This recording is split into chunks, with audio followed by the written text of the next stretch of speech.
মোহাম্মদ ইউনূসের উপদেশদের কিসের এত দম্ভ? ইলিশ মাছ দেবো না, ইলিশ মাছ।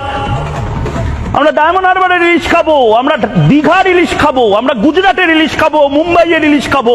ইলিশের জায়গায় আরো 101 রকমের মাছ। আপনারা কলকাতার বাজারে আসেন, আপনাদের খাওয়াবো। মোহাম্মদ ইউনূস 1200 রকমের মাছ খাওয়াবো, মাংস খাওয়াবো, সব খাওয়াবো, কিন্তু এই পদ্মার ইলিশ খাবো না, যাতে হিন্দুর রক্ত লেগে আছে। হ্যালো গাইস, আসসালামু আলাইকুম।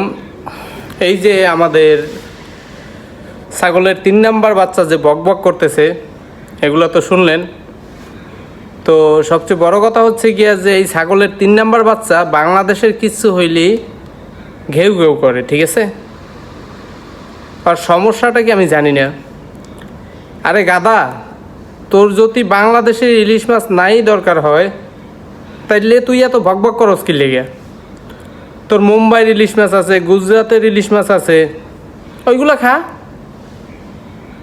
তো পদ্মার ইলিশের প্রতি তোদের এত আকর্ষণ কেন? আমাদের বাংলাদেশের মাছ আমরা খাইয়ে বাঁচি, সমস্যা কি? আর যদি সম্ভব হয় তাইলে আমরা বহির্বিশ্বের অন্য কোনো দেশে রপ্তানি করি। কিন্তু তোদের মতো চোরের কাছে তো রপ্তানি করাটা ঠিক না। কেনই বা করব? তোরা কে? তোরা কিছুদিন আগে ফারাক্কাবাদের পানি ছেড়ে আমাদের দেশের যে ক্ষতি করছো,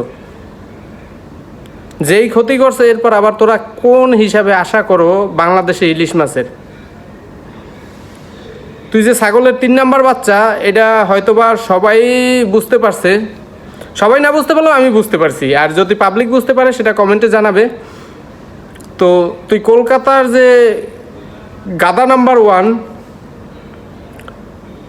তোদের বাংলাদেশে ইলিশ মাছ দরকার নাই, তাইলে নিউজ করো কেন?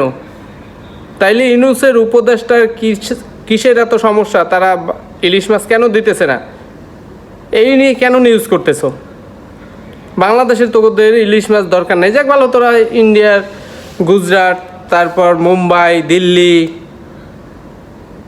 জাহান্নাম, সব জায়গা থেকে ইলিশ মাছ এনে তোরা খা। তোরা তো হিন্দুস্তান, ঠিক আছে? আর আমরা মুসলিম। তোরা হিন্দুস্তান আর আমরা মুসলিম। তোদের আর আমাদের ভিতরে ব্যবধান একটুকি। তোরা হিন্দু, আমরা মুসলিম। আর তোদের সাথে আমাদের সাথে মিলে না, কারণ তোরা চাও যে বাংলাদেশকে ধ্বংস করতে। আর বাংলাদেশের অনেক কয়টা জায়গা তোরা দখল করে নিছো, ত্রিপুরা, তারপর আরও অনেকগুলো জায়গা তোরা দখল করে নিছো, যেগুলো বাংলাদেশের মানচিত্রের, ঠিক আছে? এই যে বাবর আজম যে বলছে 7 সিস্টার, ঠিক আছে? এগুলো কি তোর বাপের সম্পদ? এগুলো তোরা দখল করছো। আর বাংলাদেশে ইলিশ মাছের জন্য কান্দাকাটি করতেছো। তোকে লজ্জা লাগে না বাংলাদেশে ইলিশ মাছের জন্য?